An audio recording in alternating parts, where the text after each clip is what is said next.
أعوذ بالله من الشيطان الرجيم. بسم الله الرحمن الرحيم. كتاب رياض الصالحين. باب تأكيد وجوب الزكاة وبيان فضلها وما يتعلق بها. وعن أبي هريرة رضي الله عنه قال: لما توفي رسول الله صلى الله عليه وسلم وكان أبو بكر رضي الله عنه وكفر من كفر من العرب، فقال عمر رضي الله عنه: كيف تقاتل الناس وقد قال رسول الله صلى الله عليه وسلم: أمرت أن أقاتل الناس حتى يشهدوا أن لا إله إلا الله،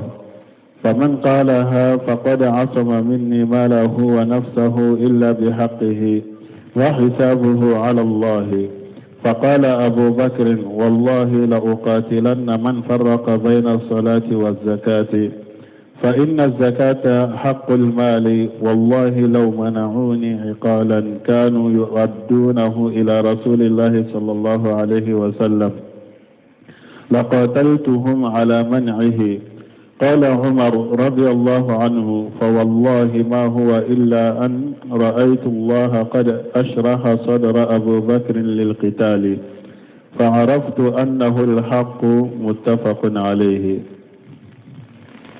بسم الله الرحمن الرحيم، والصلاة والسلام على نبينا محمد وعلى آله وأصحابه وسلم تسليما كثيرا. سبحانك لا علم لنا إلا ما علمتنا إنك أنت العليم الحكيم. أستغفر الله الذي لا إله إلا هو الحي القيوم وأتوب إليه.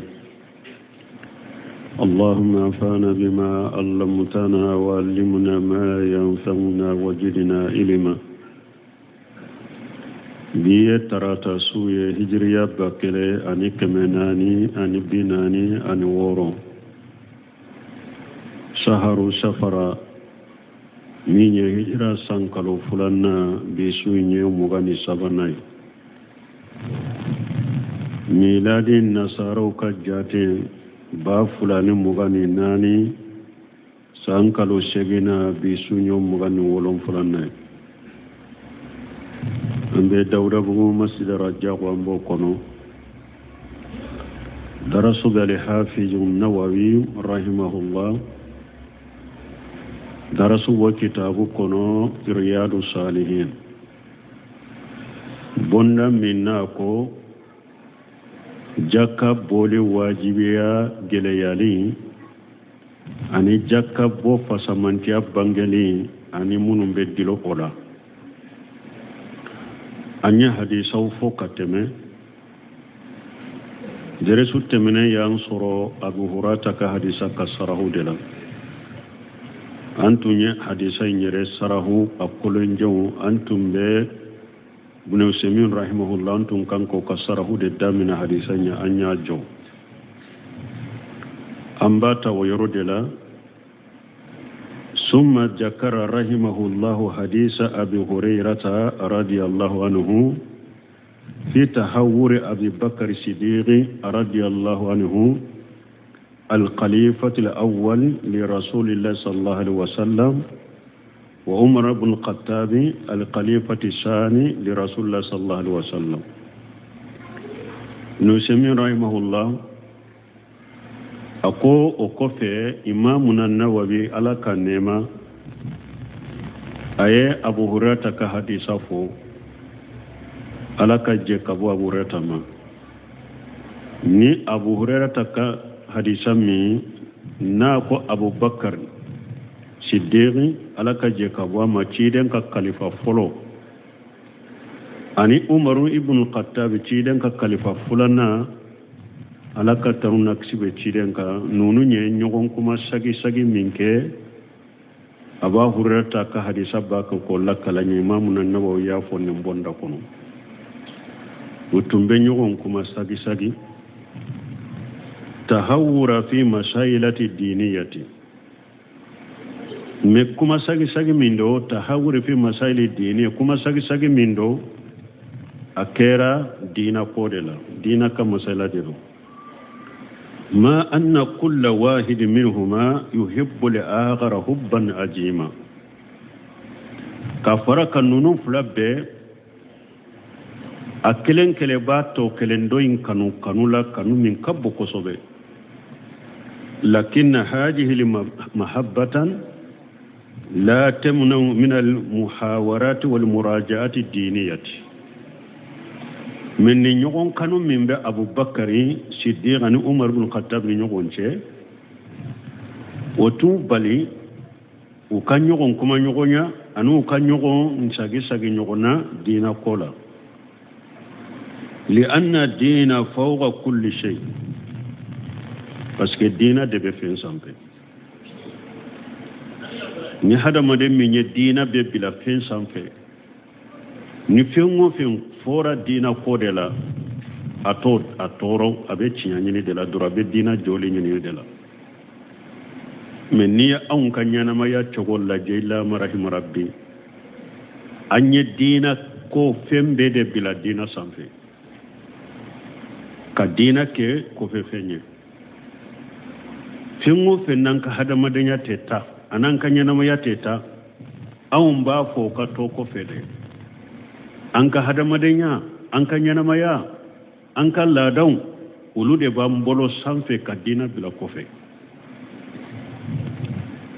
wote famu nyuma dina de be fembe sanfe dina banka hadamadanya sanfe dina banka ladan sanfe dina be anyere kala fi anyini sanfe lamma kana Abu Bakar radiyallahu anhu ba'da wafati an-nabi sallallahu alaihi wasallam tumame Abubakar kera ciden fatulen ko falaka tanube kis ciden ka ana kisin tuma Abubakar kera bi ikhtiyari sahabati lahu an yakuna al-khalifata min ba'd ar-rasul tumame Abubakar kera khalifaye ni shebo ka suganti yaliye ni shebo bebbe naka ka Abubakar sugantiya akake khalifaye ciden ko fe وكذلك بإشارة النبي صلى الله عليه وسلم إليه حيث خلفه عنه في الحج أني ساني شيبو كبياك كوبكر كخليفة تيدن كوفي أياسرو أكيراني تيدن يدك فوريا دي شيبو كبني من فلن يكبياك كوبكر كخليفة تيدن كوفي أكيراني تيدن يدك فوريا دي أكنيانم يكونو تيدن كنيانم يكونو aye ewa hijira san konontonna hiju min kera aye Abubakar Siddiq de ke hiju nyemay wa hiya imamatul kubra binisbati linnas hiju nyemaya fanaye almamiyani nyemaya bakumba bade kata hada maduma wa fi salati wa hiya imamatu sughra Ciden Abubakar ke almamiya salli fanala oye almamiya nyemaya fitiniye hiju nyemaya kumbabe kata hada madeuma salli kalmamiya nyemaya fitinide ewa ciden Abubakar ke nimbe nyemaya ba mo bolo hiju nyemaya ya Abubakar kai min ka dogo hiju nyemaya fane salli almamiya ciden kan yanamaya la ya Bakari kai lianna amira li hajji ya ummu minan nasi aksara mimma ya ummuhu imamu li masjid parce que hiju alimami fule hiju nyema fule obe mo hakem mi salli kabila mo hakem mi nyeko la salli ka salli nuye o kacha kateme misiri alimami ka jamaka خلفه النبي صلى الله عليه وسلم إماما لمسجد هنا مرضى كيرنا أبو بكر كي المامية أيان أكي أكن نونا بلاي أكا جمال صلي مسيري كنو تمامي تشيدن بنانا وخلفه في الحج بالناس تسي من الهجرات أو أي أبو بكر كي نيما يفنا كاقلا هيجو نيما يالا فنا هجريا سانكونونا أياك هيجو نيما وانتفق الصحابة بعد موت رسول صلى الله عليه وسلم ewa shebo be benna ka ciden fatulen kofe ala ka taruna kisibe ciden ka anna li khalifata min ba'dihi abubakar ko khalifa ciden kofe abubakar dero shebo be benna ninka artada man irtada min al arab wal yaizu billah ciden fatule arabu la mum murtila arabu la ulu murtila kabo dinen korum ala kan tanga murtima وقد أصار الله إلى حاجة في قوله ألا يكوريا كتن ما تيدم فاتولين كوفي مغمون مرتلا كبو دينا لا ألا يكوريا كتاما أكاكما لا قرانكم وما محمد إلا الرسول قد خلت من قبلهم الرسل أفإن مات أو قتل انقلبتم على أعقابكم ألكم محمد amake aw ma foye ni cidente Muhammadu ya cidende cidewun temena anye fana ni Muhammadu sarana yereye akadilanka ube ni Muhammadu fagara jahadula wode ba aw saga kofi kasage kata asen tontoma kabodina kono ni aya be suratu al-imran kono wa gari hasala haja ارتدى من ارتدى من الأرض على يكوريا كي كتم من النهاية كنو أوكيرا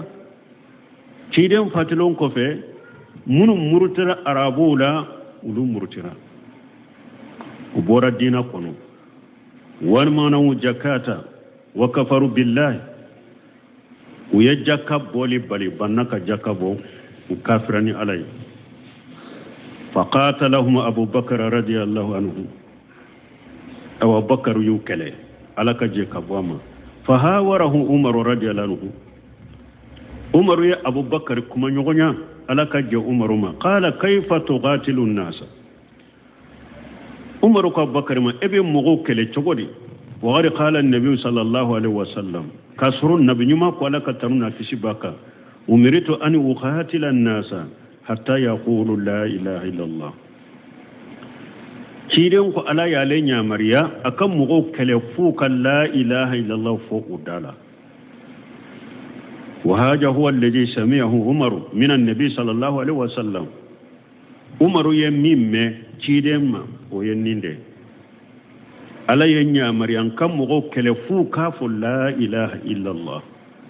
نو لا إله إلا الله فوق ukajole tangara kaboma ukanna folo tangara kaboma fo silamiya ka hakke Abubakar Umar ibn Khattab alayya ninde meci denna wa illa ni ote fa ibnuhu sami'a min ar-rasul aksara min jalika adenke Umar adenke Abdullah ibn Umar wa yefemme ci denna min kacha Umaru tayin mana Umaru tayin hadisain alayya min meci denna hadisain dara yoromi adenka Umaru ya hadisa me ciden ma hadisa min kacha Umaru ya hadisa min fo sami'a min rasuli sallallahu alaihi wasallam annahu qala Abdullah ibn Umar ya me ciden ma ciden ba ke kafo hatta yashhadu an la ilaha illa Allah wa anna muhammadar rasulullah wa yuqimu salata wa yutu zakata Abdullah ibn Umar ya ninde me ciden ma alayya nya mariya nkam mogo kele fu ka shereya la ko bato fen shite min ka bato chani ala kelempewte Muhammadu ala ka chidende u ka sallina ta chogola u ka jakabo lakin Umar radiyallahu anhu arawa ma samiya ne Umar fana ye hadisa de mafula ka fo ayem mimme hatta yaqulu la ilaha illa Allah fo ka fo la ilaha illa Allah Umar yen ni rodeme فقال أبو بكر رضي الله عنه تمام عمر يني فو أبو بكر إبن مغو كله تقولي كيدن قال يا لين يا مريادة أكم مغو كله فو كافو لا إله إلا الله وبين مغو كله تقولي مغو منو بالله إلا الله فو فقال أبو بكر رضي الله عنه تمام عمر يوفو أبو بكر يا أبو بكر قال لك جكبام والله لا أقاتلن من فرق بين الصلاة والزكاة الزكاة حق المال أو أبو بكر والله نبي موكله ni mogo min ye salli ni jakka fara ka bɔ ɲɔgɔn na ne b'i kɛlɛ jakka ye nafolo hakɛ de wallahi law mana'uni in qala yani in qala bayir abubakar ko wallahi ñaame be sirini gara min ye n'u ye ne bali ala kanu yuwaddunahu ila rasulillah sallallahu alaihi wasallam ñaame siri gara min n'u tun b'a di ciden ma n'u ye ne bali o la n'u ma di ne ma la qatalutuhum ala zalika ne abubakar bu kɛla kadi an ko riwaya dɔ b'a fɔ annaga ñaame deni u tun bɛ ñaame deni min di ciden ma jakka ma n'u ma di ne ma bu kɛla kadi wa haja dalilu ala hajamihi radiyallahu anhu ni ye dalila ye abubakar ka cɛsirika ma annahu aliyanu min umara radiyallahu anhu ka faraka abubakar de kan nogo ka tɛmɛ umaru ka fana mais nin jɔ yɔrɔ in na a y'a jɔ ka cɛsiri a ma nɔgɔya lajɛ nin yɔrɔ la parce que n'an ko hikima yɛrɛ mɔgɔ caman fana b'a fɔ udu ila sabili rabbika bil hikmati wal mawjati hasana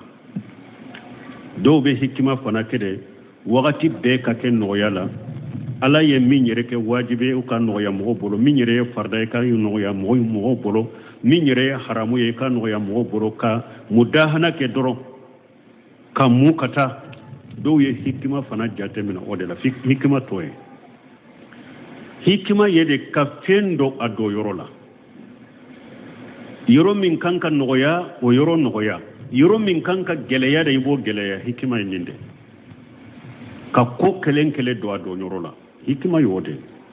abubakar de ka nɔgɔ ka tɛmɛ umaru kan lakin fi mawaqifi shiddati wa dayqi yakuna abubakar ahjama min umar radiyallahu anhu abubakar de ka nɔgɔ umaru ye de umaru ka giri ka tɛmɛ abubakar kan a ka gɛlɛ ka tɛmɛ abubakar kan mais jɔyɔrɔ minnu ye jɔyɔrɔ gɛlɛnbaw ye ani jɔyɔrɔ minnu ye jɔyɔrɔ kɔrɔlenw ye i bɛ dantigɛli ni cɛsiri sɔrɔ abubakar la o yɔrɔ la ka tɛmɛ umaru kan yɔrɔ minnu kan ka gɛlɛya de yɔrɔ minnu ye yɔrɔ kɔrɔlen ye i b'a sɔrɔ abubakar sidiki fana de dusukun sabatilen na sirilen do yɔrɔw la ka tɛmɛ umaru kan ne derebu lakum amsalata ibn Usaymin ko ale bɛna misaliya dɔ fɔ aw ye o yɔrɔ la yɔrɔ gɛlɛnbaw yɔrɔ kɔrɔlenw i b'a sɔrɔ abubakar dusukun sabatilen do ka tɛmɛ umaru ko yɔrɔ gɛlɛnw na a ko a bɛna o misaliya fɔ minha haja al misalu misaliya minnu bɔ fɔ o la ni misaliya b'o kɔnɔ umaru radiyallahu anhu ara alla yuqatila an-nasa lakin ba'da muraja'ati abi bakr lahu alima annahu al-haqq ni yɔrɔ la umaru y'a ye an kana mɔgɔw kɛlɛ an kanu faga k'u kɛlɛ jakabɔ baliya k'u bɛ la ilaha fo mais umaru y'a ye ka sabati a dusukun kɔnɔ fo ninnu ka kɛlɛ dɛ tuma min umaru bul khattab ye abubakar kuma sagi ɲɔgɔn na umaru nana a dɔn abubakar ye min fɔ de tiɲɛ ye لما رأى أن الله قد شرح صدر أبي بكر لقتالهم تمام آية كو على أبو بكر كدسكون فره كيروى كفرني جاكا بلي بغو كليلي ده وهو الخليفة من بعد الرسول ألف فنادى خليفة يتشيدم كفه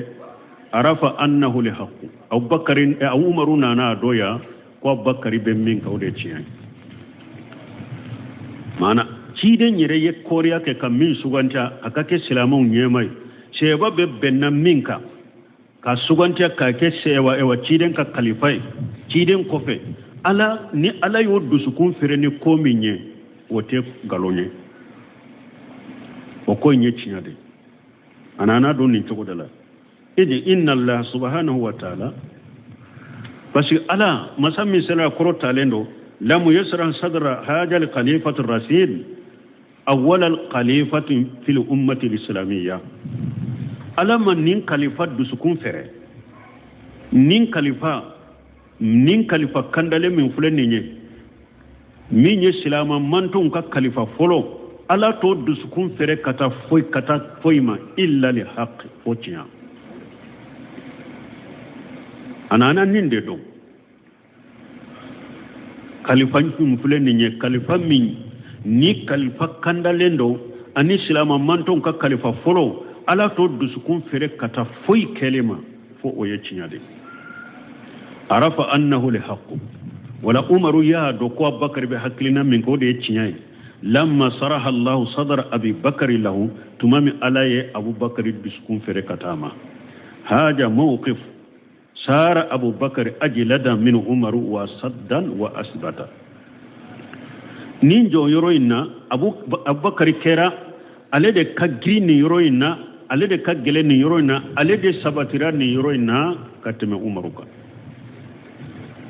abubakar de sabatira ni yoroina kateme umaruka ni nyefoloy fulanna wal mawdi sani yoro fulana mimbe abubakar ka sabati ranna yoro gele maula ani yoro kelona kateme umaruka lamma mata rasulullah sallallahu alaihi wasallam ajlamati almadinatu tumami ciden fatura madina dibirade wadi taraba nasu hada madin be grila hada madin be lamara wasara yawman asiba o don kera don gile bay sebo bolo madina wasama nasu fil masjidi jama farala nyugon kam misiri kono wa khama umaru radiyallahu anhu umaru ulila kajo ala kaje kawama wa khala inna an-nabiyya sallallahu alaihi wasallam lam yamut umaru jora jama cela misirila akun nabi nyumala kacide amasade walakinahu sa'ida yanni qushe alaihi me anninde yele la sanfe mana kirinade kiden kirinade amasade wala yabu asannahu allah abubakar umaru kalilaka ako wallahi ala be ciden kunu fala yaqta anna aydiya rijal wa arjulahum ala be ciden wule abenya namaya abe kiri tige kamugo sentige kamugo bolo tige kamugo sentige amasade wallahi ala be ciden kunu abe kiri tige mugo nyonje ka do ka bolo tige ka do sentige amasa هكذا قال عمر يافون جود الجمال وكان يقولها بجد وحجم عمر تنبني كما فوني سوبني تشري فنادها اتومبا فوني سوبني دانتيغلي دك دنتكا كفنا وكان ابو بكر رضي الله عنه حين مات رسول الله صلى الله عليه وسلم في هائت له خارج المدينه اياسر ابو بكر تشيدم بفاتو وقتي ayasura abubakar ba kawo na gufuro do de la madina kene manana shide mafatu ka abubakar to madina kono o yasura ba ka furo do la madina kene manana fajahabu faqbaruhu utara kata abubakar kibariya utara ka kibariya ko ciden fatura faja ila rasulullah sallallahu alaihi wasallam wa kasafa an wajihi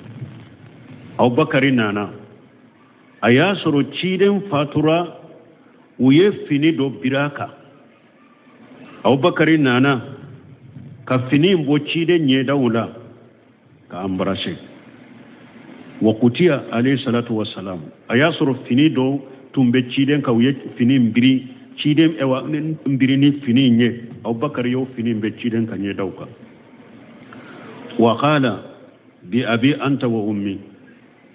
abubakar ko nyi nkumba bo arabu tumbe ninfo nyi ko ikuma boni mbaye nyi ikuma boni mbaye tibita hayya wa mayita esene yalende do ikanyana mayani kasube isena lendo inkanye inyana mayani kasube wallahi la yajma'u Allahu alayka mautatayn wallahi alate sayafla faranyoka ela أما الموتة الأولى فقد ميتها ما إيكا سيفولو مني ألا يالاتيك إيكا إيوكي كبا إسارة ثم خرج إلى الناس وكوفي أبو بكر بورا أتارا مغوفي سكري ni hadisa ya ewa murusinu bafika kuma insurnya kata hadisa na Abubakar nale aye birifini bo ciden kanye daula ko ambrase Bukhari be bonda doni na kafo bonda en ninye ni mo mi ni dagalen do ka su ambrase aye brifini bo ala ka embrasser kan nin kuma fo e seneyalen do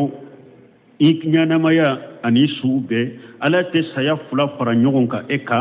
misaya folo min ni ala y'a latigɛ o kan i y'o kɛ kaba i sara abubakari bɔra a taara mɔgɔw fɛ la nasa bɔra ka taa mɔgɔw ma wa ja umaru radiyallahu anhu yatakallamu a nana mɔgɔw ma misiri la a y'a sɔrɔ umaru jɔlen a b'a kɛ ka kuma munkira mautahu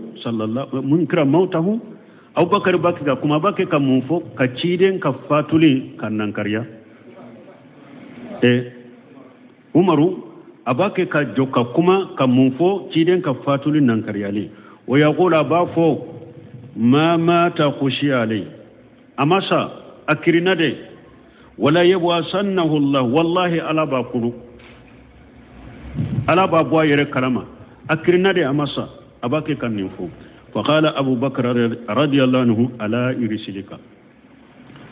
abubakar ko ma jole ko he i jole be cogomi i jo inolay mana idade yani urufuku ko no ya hinna yere lay kay idade i ka toy cogola fa jalasa umaru aw baqiya qaima no semino ko umaru sigira ube a jolen tora ode ka kene kuma min bena fo obe dobe hadisala umaru jolen tora fa sayida abubakar li minbara abubakar yele na minbari ka ciden ka minbari ka wa kataba an-nasa ayakum ko kuma nyogonya kutubatan ajimatan balighata ayam mo kuma nyogonya ka kutuba min selendo adama kutuba min kabbo kosobe fi hajal maqam dank ninjo yoro geleina na yakutuba sabatilen fo sanin katte men yoro la mo munu ni banni kera nu tara misiru la banni yoro la gumi koro ta sunna mo do be wajuru ke ubu kaddeli la ke ninje ko ciden fatuli do ko abubakari ko aye wajuru ke sanan kana abubakari tala folo yala ciden ka nyanama ya kono mugo ma sakato madina wa umaru abubakar yemmin ka yake ya asabatira ciden bolwa ha masabati kele fulana mi sabatira abubakar bolote esika ninte menen ko fa sabatilen be ko seba fatura abubakar nyana abe shigi misiri kono kayele minbari ka kutuba kalawa ha donc hada madon ku ka dalila ta cogodo ko balilen do kera ko do kama anin ko ke sunna sabatilen ni dalila nyere bolo nka ko bidiya wulawte ko kala nyade nin kera ko balilen do de kama abubakar yen nin ke ko balilen do de kama manna ciden fatuli mo ma se ka sabali umaru bake ka fo mo ye ko ciden ma fatu a hatagira kuma ka ke ka mo hakili jigi hatagira kuma ka ke ka mo ka hakili jigi abubakar yode ke men ninte menen ko fe ama sabata abubakar bolo ko ni mo fatura yen ni nyogona ke kuma sabata bolo ko cune ni ko balilen do de ya to yen ninke abokumi e fana ni bani do kera itaraye eye doni ke bagade eye kalam bagade ya soro min banna aka mo ba ku yere bugo yamfe bu yere fili yamfe uru bu yere fili duguma yamfe ibe saka kuma ku hakili sigike ibe saka kuma ku hakili sigi ku tajiya ku hakili sigi ku waju puru kalli manato hakili ka sigi gammi ibe min nan ka dabila wala ibe saka della kenin ni wala mais sunna mo yere munum buddambe kata sunna makaka kala daye mo do de be sunna mo la nunu ko ni tara dama jala yoro la ni banni kera fo mikro ka yale dala ni mikro ma yale ko ni dala abada tel lafiya abedo mo la chogo ka sorgo chogo abe fere beke ko ni nyamara ka di ale maka do mikro la awana jonna mikro la fana una kuma wajulu yere tede ube kuma fu beta do su yere ka bi pribela kam mugu la hawdunu wuli sheikhul islam bunte me yode fo akon ni banni kera mugu min be kuma fo ube be ke wale uke ibe ke wala ke fo mogo ka hujunu be wuli dusukun be wulu be hujunu chogomi shaykhul islam ibn taymiya kon o yenni ya hade haram ni dusukun kashira banni kere ebe fere kede takatajiya de ke ka dusukun sabati kusagi kata alama me eyire kata kuma do fo fonka mogo lakashide fonka kuma do de fo micro la ka mogo jago lakashi waya haramu yayika mogo hakili sigide me fo e ka mogo kashide ku fujunu wulide ku ka fujunu duskasu kura ya de fo ka kashi oye ni ya hade waya haramu de shaykhul islam ibn taymiya ni fo otebe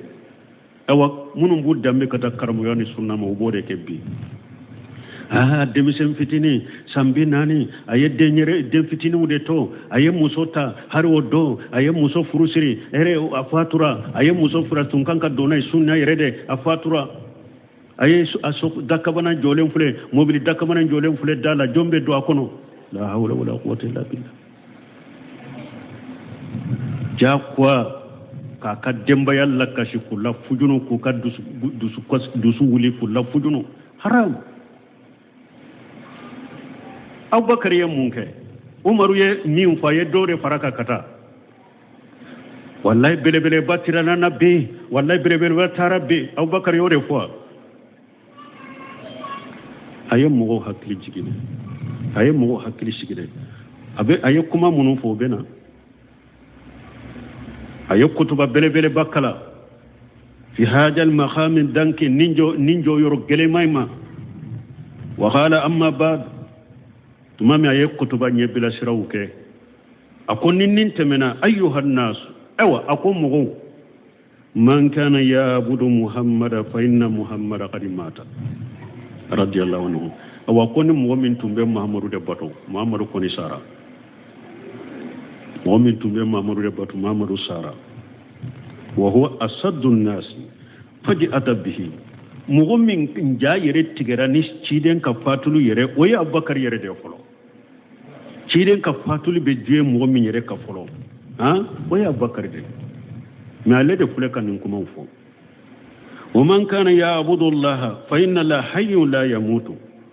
awa akoni mu'min tumbe ala de bato awa ala koni nyana malendo ala tesa de summa tala qawluhu ta'ala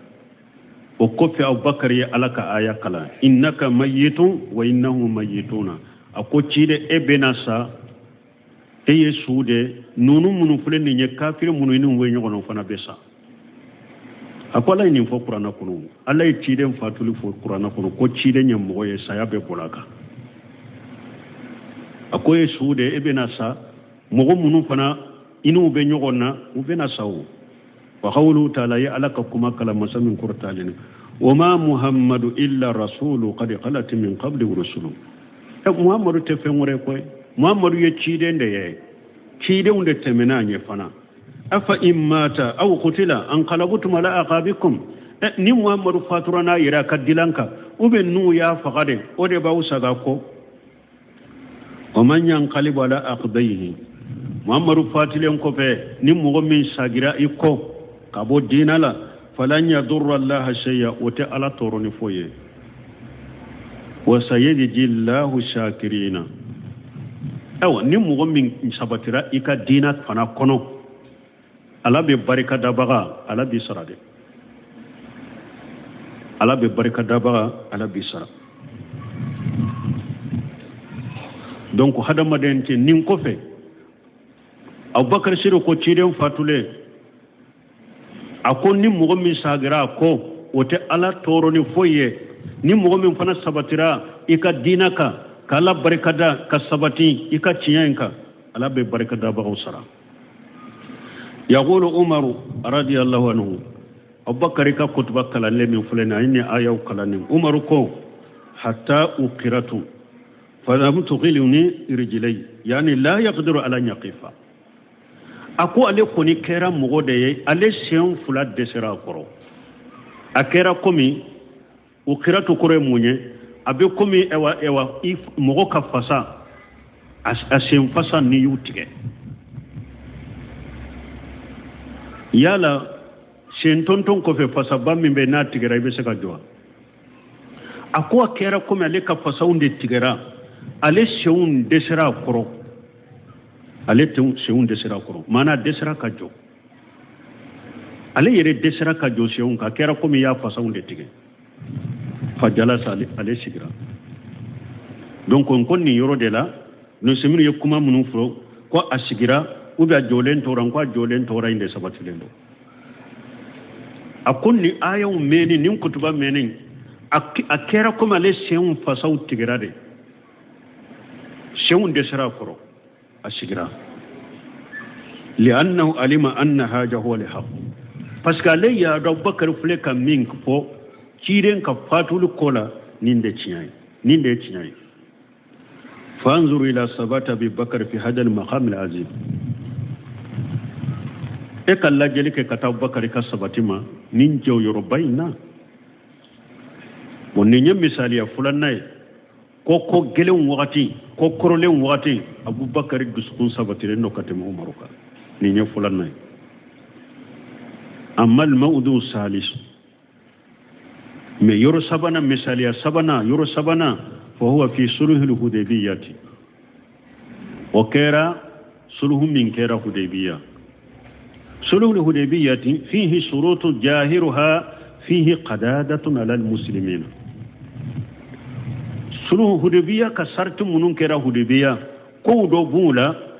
نيو لجك كنمنا لو كجاهر الإسلامية مجغلي دبالا إسلامية كم مسؤولين إسلامية مجغلي دبو كولا al-Hudaybiya nya iri njengelende tundo arabu ba fo iri jengelende ma al-hadibaw kore munye min kurulendo jengelendo iri do de tumbe we baya ke iri min koro iri inde kurulen tundo jengelendo sulu Hudaybiya dara o iri de la baya inkera o iri de koro umaru tile lade ayi o iri ntike kaboy parce que umaru tirela aya me adonna ko mogo beta sigi iri nkoro ka barika nyini ube iri mbulu tike ka barika nyini nae tumami umaru yen nindo aye don nyamra ko kata iri tike ka boy ko barika kana nyini munum be o iri barika nyini nan ka jamana kono ani akabura barika nyini ulude jamana ka karmo bawnu ukali mamuye o jamana suku ka silama be ke chokodi iri barika nyini no kaburu barika nyini no jamana min ka silamiya nyema ya be ulude boro akarmo baya be ulude boro alimami baya be ulude boro ni o jamana ya le disi gosi ko ulube silamiya ka ko silamiya nyuma be ulu boro o be fo chokodi ni iri labanna ka tige do umaru tirela ku kata tige ka boy suluhu do kera kono saratu do kera saratu munun kera ntara Hudaybiya saratu bunu do kera kono u kenemana be minyira silamiya majigi min habo kono anna man jaa min quraish muslima araddahu rasulu ila quraish abo saratu kono ko quraish gan kaw kafirin nunu nim mugo min tubira ulula bora ulula kana farasilamauka nu aka mugo nana anofe ciden ka sagi ka dia ka mugo ma akasaga kamugoma ومن جهبا من المسلمين الى قريش فلا يلجمهم رده من مغمن بورا سلامو ديرا كتا فرا كافروكا اواجب لنت كافروكا وكاسك وبتونا نمين بورا سلامو لا كتا فرا ولوكا وبتونا واجب لنت وكاسك من نمين بورا كافرو دلا اي سلاميا يرفو كسلاميا دا نانا فرا سلاموكا نونا نا نوفي تشيدن كاساكي هذا شرط جاهره انه اجهاف ni sarati min fulen ni ya jahiru la jabe komi islamiya binna ewa sarati abinna islamiya ka islamiya do yali bala lam yastati umara radiyallahu anhu an yasbira ala haja umar masika sabali nin koro ni sarati min fulen ni umaru masika sabali nin koro فقال يا رسول الله كيف نرد من خرج منه مسلما وجاء مهاجر إلينا umar ko cidema akwala ka cinda ko cugudi ambe mugo sagi mugo min nana ma aslamiyale nana ma anana maka hijra ke kana amma munna ambo sagi ومن جهب منا إليهم لا يردونه نمو من بورا أو نكتا ولو تاسلي كيف نوتي ديانة في ديننا منا أمبي ماجيك ديانك دينما دانية في ديننا منا ماجيك أمبو دي أنك دينما أليسنا للحق وأضوءنا للباطل يا لأون دي تتشياك بأنك جوكو بنغلونك قال صلى الله عليه وسلم alaka cidem kala ka tanuna kisibaka bala ako umar anho aunde be cinyaka anjugu be galonde ka lakin haja amrullah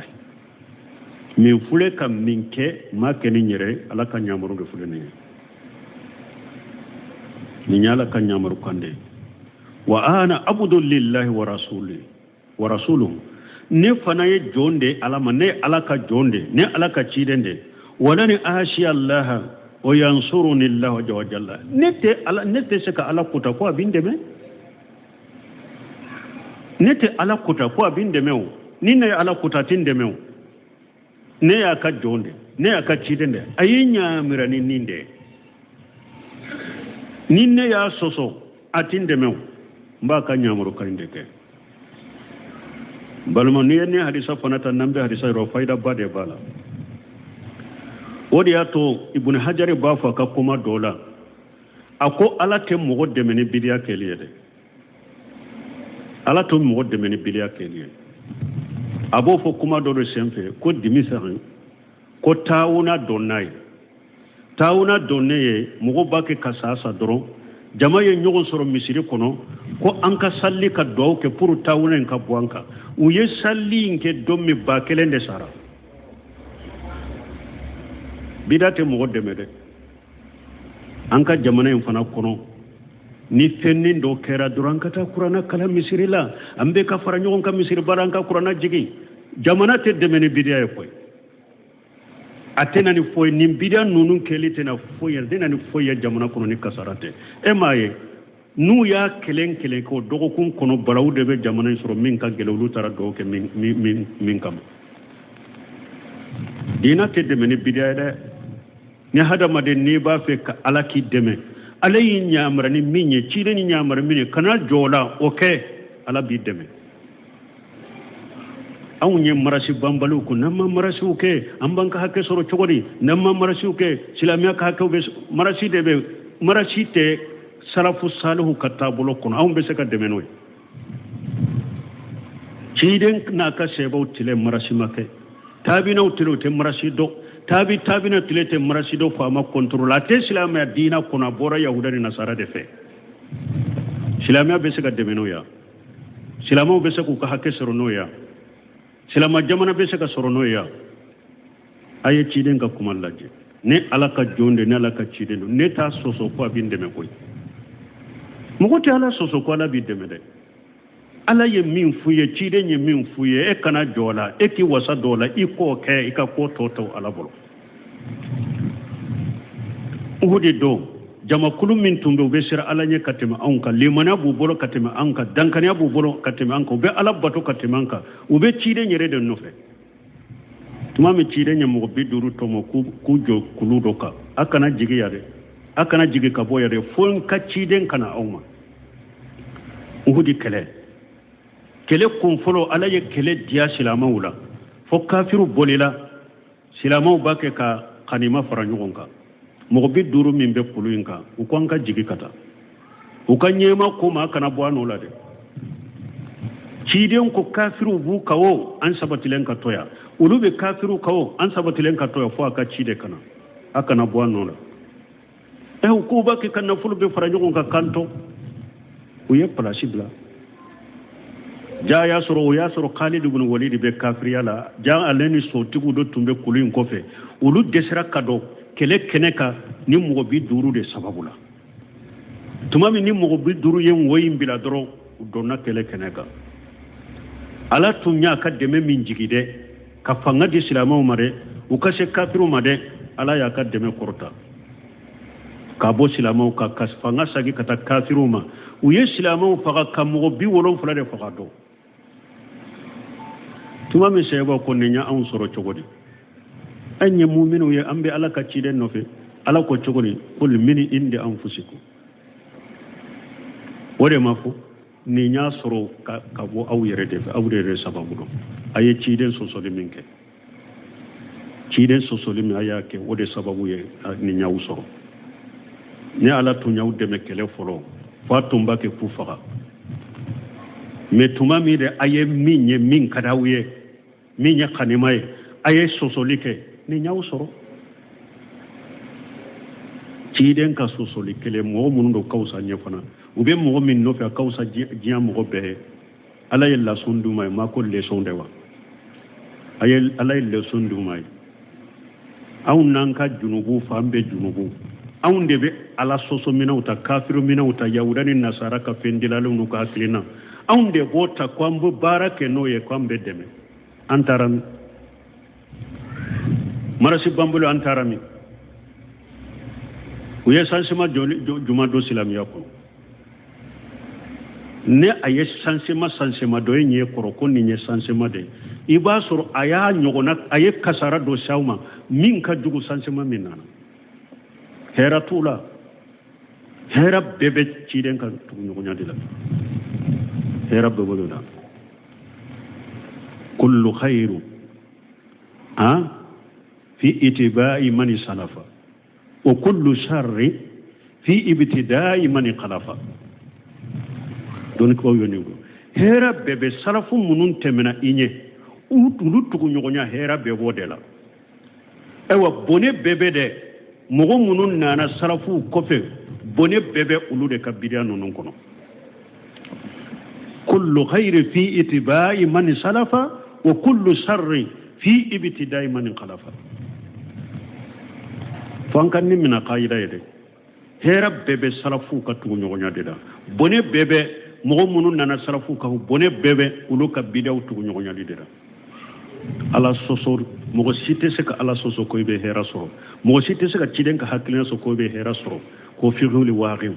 ulu yu yere de ke sisa ulu be mindo ulu be trendo kateme shebauka ulu be trendo kateme tabinauka ulu be trendo kateme tawinauka sarfu salihu munun temena ulu be jiado kateme uluka nin qur'ana nana de kai kata jiya folla gara aba bedenya ari saw munun nana kata fo halisaw fora domme fo kata jiyan wulube barate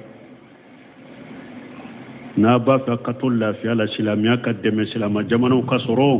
ayeto ala ko kato ciden ka hadisaw ko ya ayyuhal ladina amanu la tuqaddimu bayna yaday llahi wa rasuli ambenni lesu ambenni fayda doni soro ya sanin kateme ya fa ajaja umar fa jahaba ila bakr yastajiddu bihi لعله يشير على رسول الله صلى الله عليه وسلم بعدم الموافقة تمام أبو بكر عمر بن الخطاب ينونو فو تشيدن كو هو يمين فو تشيا دودé awnde be tشيا kan jogu be ngalonka mais alaka nyamaru kan ni sarati alaka nyamaru kan de ni alaka jonde ni alaka tشيدن de nete ala soso na bindeme tumame ayen ni fo maru desera tشيدن ma sallallahu alaihi wasallam hakilane sanse umaru tara abubakar fe atara debe nyini ni sembenti ali nyini abubakar fe lalla ni alaye kofo abubakar ye abubakar fana bena ciden kuma nyogonya bo puru ciden kana koyi akanake biadami muwafaqati puru ciden kana ewa koyi be nyogonya mana ka barake ne koyi ne atara abubakar pour abubakar fara ale ayreka abubakar be seka le deme ciden na chogomi puru de ewa sarati min fora ciden kanu ota fakana jawabu abi bakr radiyallahu anhu ka jawabi rasulullah sallallahu alaihi wasallam harfan bi harf Allahu akbar abubakar ne ciden ta nyogon kalama de amma ciden ka kuma jabu me ciden ya kuma min ka umaru jabi abubakar te amame me tumam umaru tarafe abubakar shire ka jabu ne ciden ka jabu be kera kelenya harafani harafe ma bo nyogon koro mama tarafe yala aunde te cinya kan jugu be galon ka ko me aye minke ala ka nyamaru kandiru ala ka jonderu ala ka cidenderu ate ala soso koy ko ala ba demede ate ala soso na ya ala soso ala ta deme abubakar jabu keraninde mawaqifun azimatun jo yoro bawde fuleninye fi hajal maqamin dank jo yoro bado de fuleninye ni yoro gelen fanawna qala innahu ar-rasulullah abubakar ko umaruma ako alaka cidende do wa inna allaha nashiruhu awa ala ba deme fana fastamsiki bi kharajihi anomina de to akofode an fana ni bennin de fo an ka jama islamaw yo be jiya yoro yoro alaka cide nya de hadisa munun fo alaka cide de do inna allaha nashiruhu ala ba demede fastamsiki bi kharjihi an fana min fo mo ya an be jiya yoro yoro nan kwanye islamaw dan be sunna da an be dina an ka tugu cide ko koy ayem min fo o folina kelina aya fojo ka ko chogori demembe wode no fe koy me ciren kan nyamaru kawm bilali demete koy yaqulu li umar radiyallahu anhu ya anni ahzir an tukhalifahu fa innahu ala alhaq abubakar ko umaruma akom bima ire koloshi kana ciden soso fa innahu ala alhaq be cinyade kade kana ciden sosode kana sosode abe cinyade ka abubakar yen ninde fo umaru ndi ma kimbi baga kana soso koy abe cinyade ka fi hadhihi almawaqif salasati alazimati ninjo yoroba saba min fulen ninye tabayyana sabatu abi bakr radiyallahu anhu ninye abubakar sabati ayo obanganye wa annahu asbatu sahabati kayrani ko sebon kam mo sabatile dusukun mo min dusukun sabatile no ko gelewna kateme beka waya abubakar de wa haqqu sahabati bil khilafati nimba irana fana ko sebo bela fana minni khalifa yakka ka ciden ko fi alede do wa hajamuhum aw alede yu ewa u dantige bagay fana ni ayemi dantige ram min kono adusukun kono asabatile no kateme alede do wa aqaluhum alede sebo beka hakilima fana alede sebo beka ce sirlenye ko gelewna alede sebo beka hakilima fana wa hakaja yatabayyanu halul insani sabitin alladhi yanzuru ila al-umur min ba'idi abo chogo kelendela nimbe hada madin sabatilenka la halayranna hada madin sabatile ni kounana ambe minna aleto lajere alebe nyefede lajere nimbe hada madin sabatilen kala halayranna mogo na sabatilen da duskun sabatilendo mogo bebe giri kumfiundo e wa hakkilin taw ani kalambagon be giri ambe minna nu ulu nyabola mogo sabatilen nyatolan mogo sabatilen be nyefede laje ko de atali hasan basri ko akoni fitina nana doni ke bagaw de baado minna ya kodi anana da ya ka fitina ka ya ka cinyali ka ya koda tato hada madun to baye ni fitina nye sira doni ke baw de bado minna ya kodi de mugo to be bo kalama godi ya to ahli sunna wal jamaa doni ke ba hakilima be ni asabati lendo fitina unana jamono kuno chogo itu ye nube mugo la sumarasila utem mogolla so fama nanilila utem mogolla so fama portola utem mogolla so kata fama kelema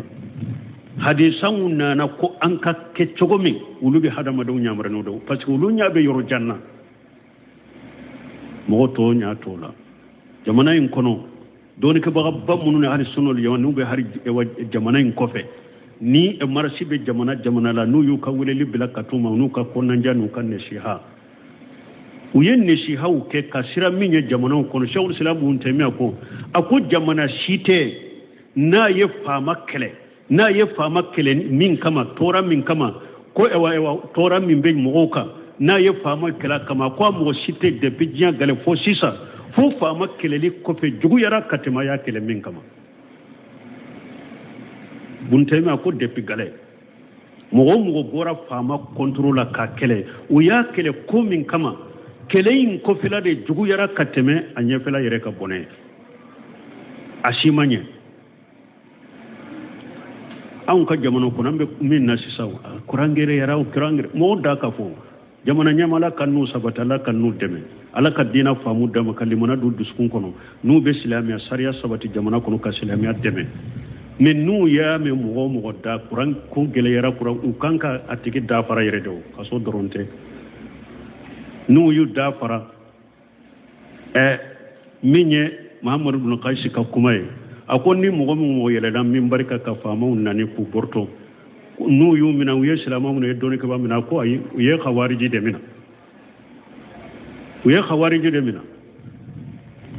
mogo be min baro ka na be fama nani fama porto la ko mogo bolo ulu de che faru ye ulu de be ko kalama ka faru che faru do u jaka fari ako bughul al khawarij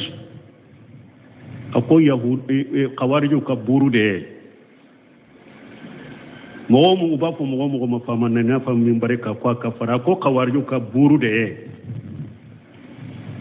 ni mina na khawarij de mina na ko kurantige sababu jona nanai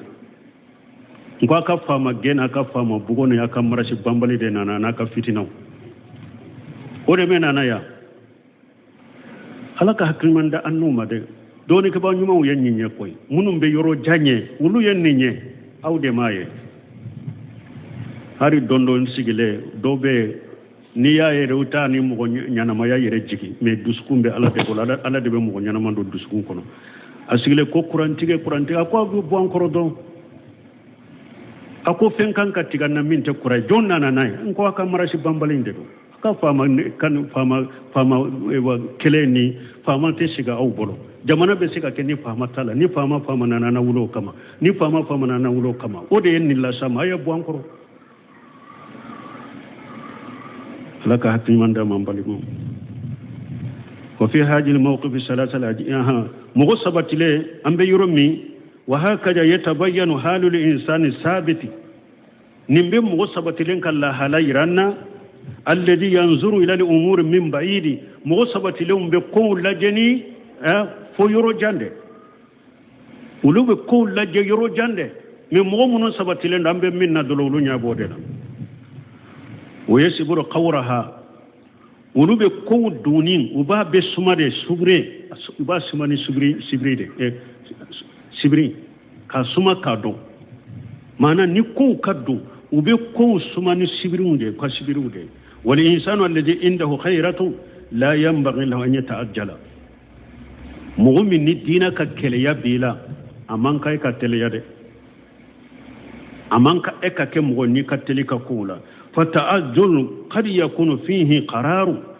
teliyani marasali bese ka yetreyali la ibe marasa ni teliyara dro ibe marasa ka do kodola kasro kominda mandila المهم من هذا الحديث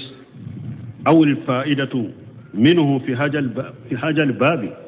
لنين يموني مهم يموني ni hadisa ube ni hadisa ka faida ونبون دولا الذي بواب الحافظ النووي رحمه الله تعالى hadisa minni ewa bonda minni imamuna الحافظ imamuna النووي bonda kala laka nema anna man imtana min al-zakat wajaba ala al-imam qitaluhu kunni mu'minye lanyine munye faida munye ni hadisa la doni na ni bonda la mu'minna murtila ka jakka dini bali amba kelede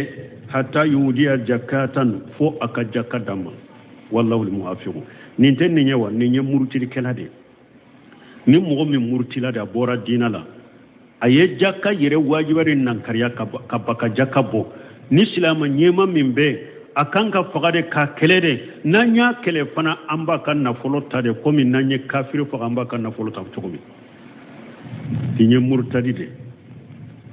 me jakka bali baga do be alaye jakka bali me ama murti ka bo dinala ma jakka wajibiyan nan kariya me bagilu ya de yata bagilu ya ni jakka banna kapo me aka silamiya sabati lendo aba bolo jakka fardade bagilu ya de ya bala abali ka jakka bo jakwa silama nyema be jakka mina nina ani akan nafulo tilance kafara kanta lekele silama nyema be jakka jako minala ani kakan nafulo tilance minala kafara jakka ka puru kan nyangi noye wede kam go nyangi fama kam go nyangi ni nafulo boyo be nyangi ni nafulo bo hadisa munye cide tumama be hadisa jando kono basuna cide ko mani ataha mutazira biha akoni mo minye jakka bo ni yere bake ye jakka bo puru bake ki saranyini alafe jakka bo saranyini alafe falahu ajruha jakka mboli baraji biye o man manaha meni mo minye jakka boli bali fa inna aqijuha wa satara malihi ambe jakka minala anaka nafuru tilanje ajimatan min ajamati rabbina jakka ye wajibi de kabwanti alaka wajibula ajja wa jalla laysa li ali muhammad minha shay'un ciden yere kabon son yero to do boro jakkala o hadisa la nyine munye ni mugo min banna ka jakka bo me ama murti ka bo silamiya la de ama jakka farda ya fanan nan kariya bagilu ya de ya leta dro ko te jakka bo silama nyema be jakka jakwa minan ni na kanyangi fana ka kan na fulo tilance mina kafaraka mais alete kele de jakka be jakwa mina ale na kan na fulo tilance mais mimbe kele ale murtira kabo dina yere de la ka jakka farda yere de nakari ka ba jakka bola o de be kele komi be kafiri kele chogomi nanya fagamba kan na fulo takake kanimai o yede mim murtila mais mimbe dina kono de ale banna ka jakka bo o de ta silama nyema be jakka minara kanyangi fana ka kan na fulo tilance mina ka faraka wakati sera inshallah subhanakallahumma rabbana bihamdika ashhadu an la ilaha illa anta astaghfiruka wa atubu ilayk